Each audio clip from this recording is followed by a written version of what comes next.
Hey everybody, this is Rustin with Metalholic and the Examiner, and we are here with Brett Ditgen of Red Line Chemistry. Absolutely, one of our favorite bands, of course. You know how much I love the debut album and everything. And I hear coming up this summer, you guys are going to be recording again. Yes. So that is true. What can we look forward to with album number 2?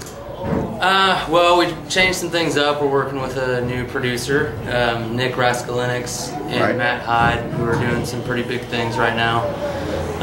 Nick just produced the new Rush album. He did the Rush. He's currently with Deftones and Alice in Chains. Oh, nice. And he's got it goes back further, but yeah, we're really excited. He did a radio mix of Ultra Gigantor for us. Right. And that's how the connection got made. And then we were obviously very interested. And we went out to LA in February. We recorded 2 songs, Unspoken being one of them. Right. Just to see how it was going to work out. And it was a total fit. And so we moved forward from there. And we'll be moving into the studio. We're going to tour here for a month and a half, and then we'll record in Nashville. Yes, and I believe you're calling this the Clitoris, right? I believe it's called the Clitoris. The Chemistry Live Invasion Tour of the United States. Whereas if you put that into an acronym, it's the Clitoris. Sounds fun that way. So I actually saw that post. I didn't know it was going up, and I was like, "Oh my God, they actually did it!" But it's gotten a lot of good responses. There you go. Facebook, so. And then you've got, of course, all the fans trying to come up with a name for the new tour bus and everything. Yeah, it's fun. It just keeps people being active. And you guys have gone through more touring vehicles than most bands who have been around for 20 years do. I doubt that. But, I mean, we don't at our level, which is climbing the ladder, trying up and comer, I guess. At our level, we don't meet a lot of bands that have been around as long as us. Yeah. 8 years. A lot of the bands that we meet that are at our level or even a little higher sometimes haven't even been together that long. So right. We've certainly had our share of vehicles, and now we seem to be getting better every step. So now we're in a bandwagon, which is a lot more comfortable than the van. Absolutely. So you're going to get together with Nick this fall and work on the record and everything. So relative to the first album, where do you think you're going with this one, sound-wise? We're trying some heavier things, trying some lower tunings.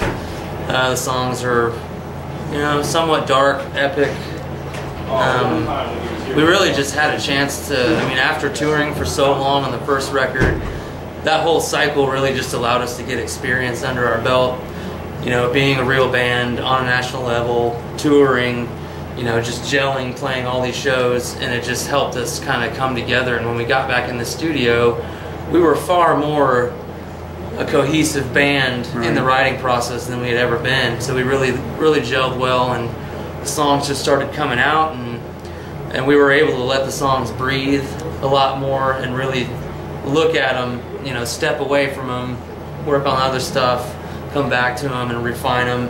And then when Nick and also Matt Hyde is another guy that's also working with us too, has come up with Nick in the industry. But they jump in like they're a 6th member of the band or something, and they really add feedback, and they're more critical. There's a lot. We wrote a lot more songs on this session. We spent like 10 months really going through songs, and we'd trash them, or we'd go back to some, or some of them would turn out completely different than they were originally intended, but everything feels really good, and the album is it's full and ready to record, and we'll hit that in August. We'll be in Nashville recording with Nick. So.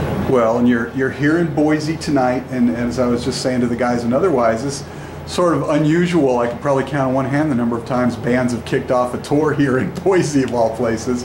But you've been here quite a bit. It's almost like a second home for you guys, and we love that you've been here. But it hasn't been too kind to you. You just road rashed your back today on your bike, and you know. Yeah.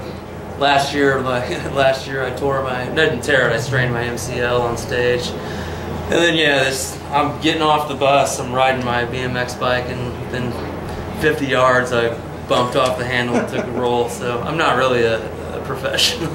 Well, hopefully the love that you get from the crowd tonight will be enough, and You came, it must feel like it's Phoenix or Las Vegas to you out there. It's just over 100. We've had in Kansas City, we had like 3 weeks with like over 100 degrees like in a row with a little humidity. I remember there was one day my thermometer in my car, it's off, but I've never seen it above 103. It said 122.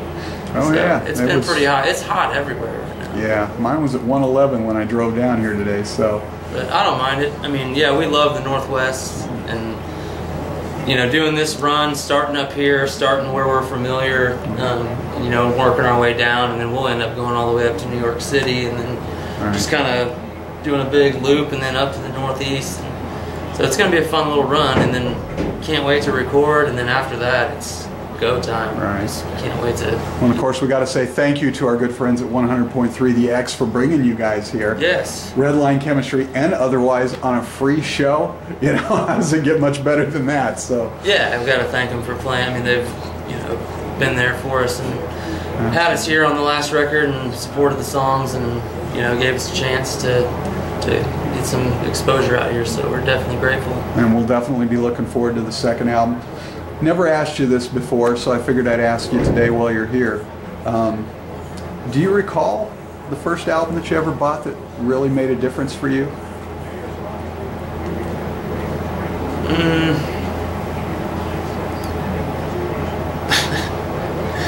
I'm almost afraid. I mean, the first cassette tape I ever bought was Cinderella. But the first album that I'd probably go with like Appetite for Destruction, or something in the Motley Crue. Shout at the Devil.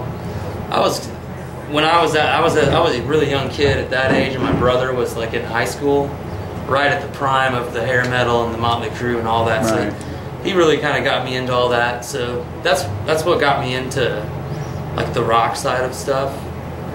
And then as far as being impressionable, I was a intermediate school, high school kid in the early '90s. I feel kind of blessed that I was a teenager impressionable with my music at that time, because that's when Stone Temple Pilots came out, the Pearl Jam and Nirvana. That's the stuff. That's the Alice in Chains. That's the stuff that I was really listening to when I started thinking about, maybe I could do this. Maybe I could try singing in some rock bands, because I'd sung in choir and stuff. But that's when I started actually thinking about wanting to be a rock star. I think it was the '90s. Well, last question before we get out of here. Obviously, the Randy Blythe thing from Lamb of God's been all over the place. As a young band, still playing a lot of club shows and everything, does it worry you that fans get so involved that they're crowd surfing, jumping on stage, and that now you could potentially be held liable for something that happens to them? I guess, yeah, that's always a concern. I've not really had too much experience. I go out and crowd surf in the audience and stuff. I know that I've jacked a person in the head or kicked somebody in the face here and there just by happenstance. It's unfortunate that anything like that would happen. I don't really know how to approach it, but I also kind of have to take the stance that, I don't know what that whole situation is about or what actually happened. But all I can think about is there's a safety issue for the musicians as well. And if there's something happening that's making somebody on stage uncomfortable, I think about the Dimebag situation. Look at we're up there on stage completely vulnerable.